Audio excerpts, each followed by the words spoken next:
Quins with Jake Murray, his first start of the season at scrum half. Ben Waghorn, a Premiership newcomer recently at 12 tonight, and Jared Evans gets it away to Green. And back to Green, and Quins will score within 66 seconds.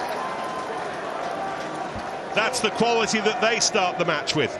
Oh, it's a brilliant start, and it just shows the quality that they have throughout that whole back line this evening. It's this second phase, Jared Evans just to the line, pulls it back, and then it's just really simple. It's probably something Bath will need to look at in terms of that defensive effort on those wide channels, just sticking too much in the ground, not able to shift off defenders, but it's a brilliant pick by Harlequins, really straight.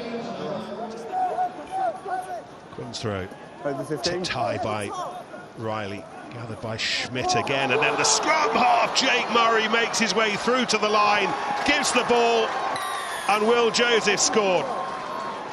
His brother made quite an impact in his days at the Rec, and somewhere Jonathan will be celebrating that one for kid brother Will. The confrontation through the middle from Harlequins has been the difference between the two sides.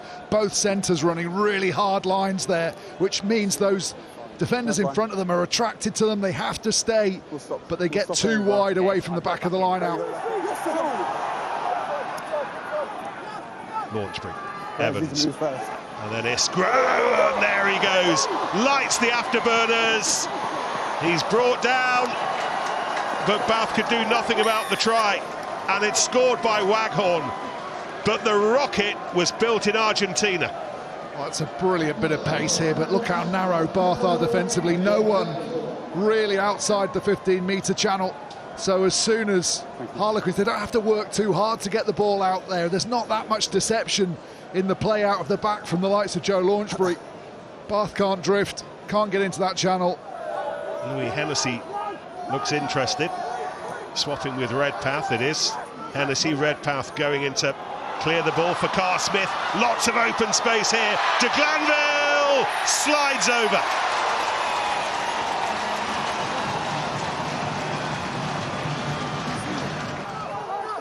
This is a position that Quins have rather been gifted. It will hurt Bath if they score from it, and Joseph doing brilliantly, almost gets there on his own, and Quins do score, and it is Iskra. All the Bath players are running back to, they're never going to be able to get round the corner and straighten up to get a decent enough block on. That's a really good carry from Joseph.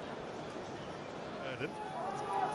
Played in the Premiership a handful of times, Verdon. Oh, that's nicely done.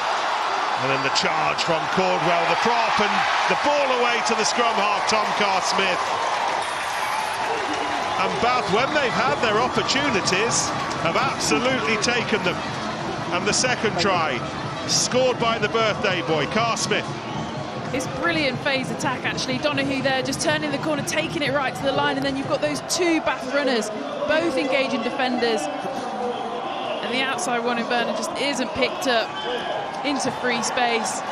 Just composes himself. I thought the short ball was probably the one that was on, but gives it the big pass.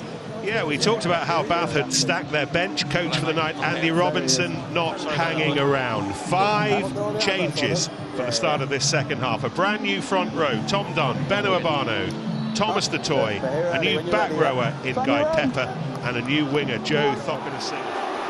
Dunn finds Pepper. All those fresh legs, experienced faces, over they go, and one of them, the man who started the move, Tom Dunn.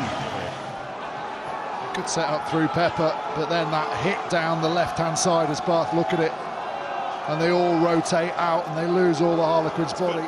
Richards with the decisive steps forwards. Redpath wants it, it's wide open.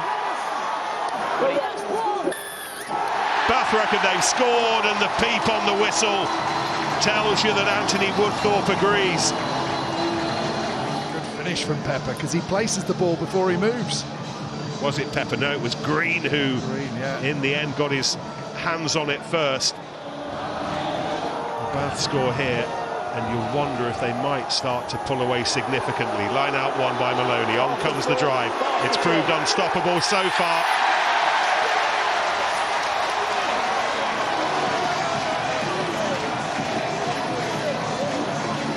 And that might be the score that does the job. Jaco Coetzee not long with us.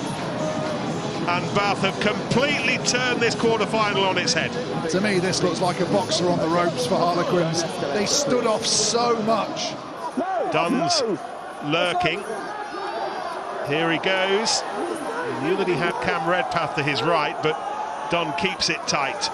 Now they go with Thokana Singer. And then wider still to Hennessy. And that surely will be the one that takes them into the semi-finals. He'll have enjoyed being the main man again tonight, Andy Robinson. All the work he did here, all the work he did with England, all the hard work done for Bath. And the host revitalised by a second-half Bath bomb. Final score here at the Rec, Bath 39 on the comeback, Harlequins 28 on the way out.